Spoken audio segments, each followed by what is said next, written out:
Do you know, this year we have seen so many new shows be launched on the radio station, and we've also welcomed so many new presenters.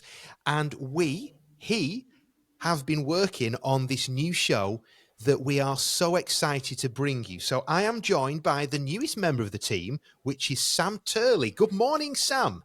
Good morning, Gareth. How are you? I'm very good. Now, just tell us, so for those people who don't know, can you tell us 3 things that we need to know about Sam? About me. Okay. I was born in England, even though I don't sound like it. I grew up in America, a couple hours north of New York City, which is where my accent comes from, and which is where I fell in love with country music as well. So I think those are the 3 things that are most prevalent right now. And it's good that you fell in love with country music, because I'll be honest with you, personally, I know nothing about country music. Yeah. And I bet you're fed up of people say, country music, Kenny Rogers, Dolly Parton. Yeah. You must be fed up of people who can only ever give reference to Dolly Parton working 9 till 5. No, it doesn't. It doesn't make me fed up so much, but it does make me feel sorry that the state of country music's is such that people aren't aware of all the good music that's being brought out today. I mean, I think 2023 was one of the best years we've had for country music in maybe 20, 30 years. So it's disheartening, but it's exciting at least that people are aware. And I think the popularity of country music is on the rise anyway, so I don't worry about that so much. But yeah, sometimes it's taxing.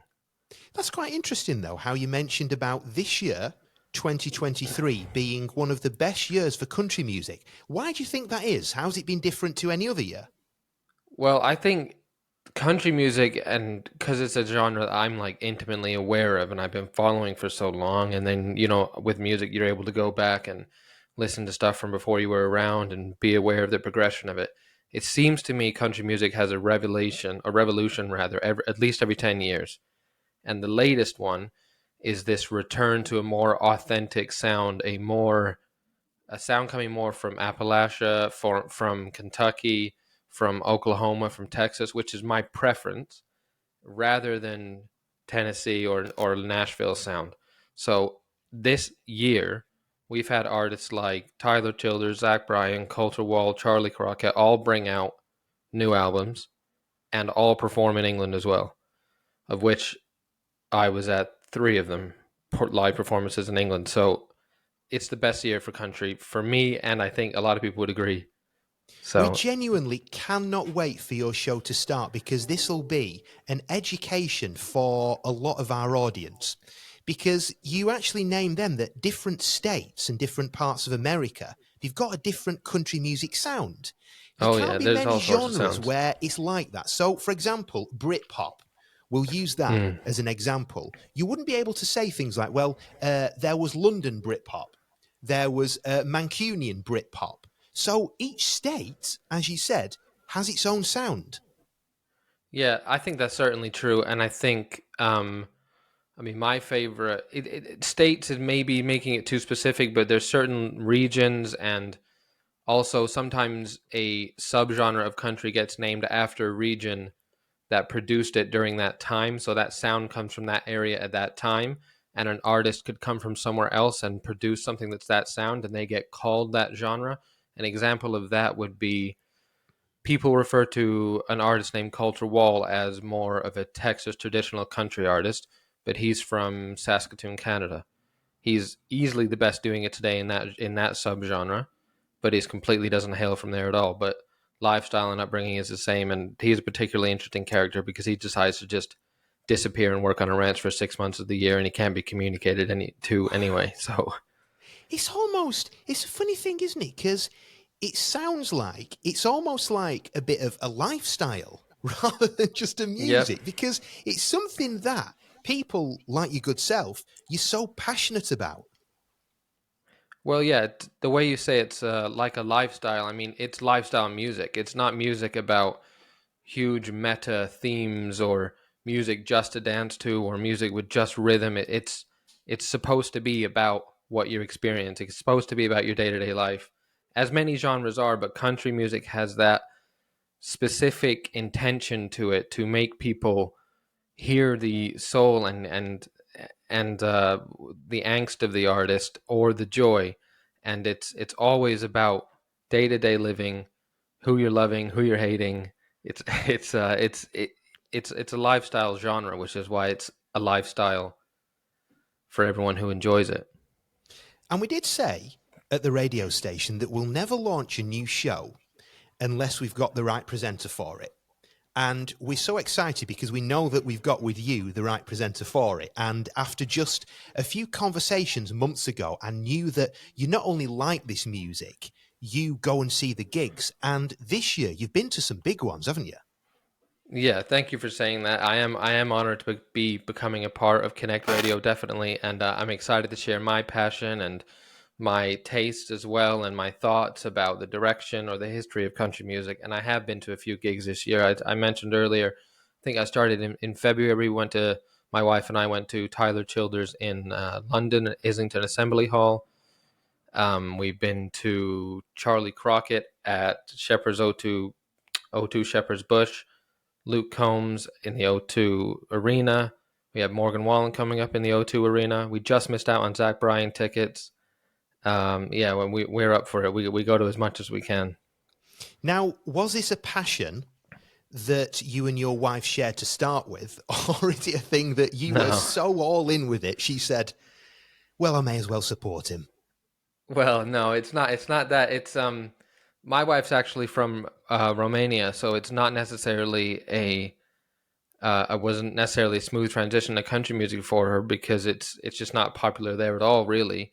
I mean, it's becoming more so when artists are doing more European tours, and some of the themes of country living and care for the family and that are easy to relate to for anyone. But she did find a passion for it on her own entirely, and I think it was pretty much during COVID when I wasn't having to work as much, and she had an at home office job, so she was up every morning and she was playing country music in the next room and was sending me new artists and new songs she liked. She's definitely as into it, if not more, than I am when it comes to certain Excellent. artists. Which is always handy, isn't it? Because if you've got two of you wanting to go to these gigs, then surely it's a case of, well, let's go. You want to go as much as I do. Yeah, we love it. One I forgot as well. We're going to Oliver Anthony in February as well with my younger brother. Um, yeah, it's a great. I mean, it's a fun date night. It's a fun party. It's and when for me, I always like to get into every track on the album, and when it's performed live, you get all the little different nuances, or you just have a new appreciation for the musicianship in the song, which is great in country music because they're still using so many raw instruments instead of any synthetics or so it's yeah, I love going to it and I don't think I'll ever stop. Now, where do you stand with UK country music? Because I don't even know personally if that exists. I've never heard anybody claim to be a UK country artist, but that could be because I'm not in the right place. What is UK country music? Does it exist? UK country music does exist. Yeah, the certainly it is an American brand, it is an American genre, but it has its roots as well from immigrants who came from Ireland. It sounds like many countries' folk music to begin with, which is more the side of the genre that I appreciate and I enjoy as well. So, I mean, a song like "Galway Girl" could have been released on a Yeah. country music album, and people would have thought, "Yeah, that fits right in."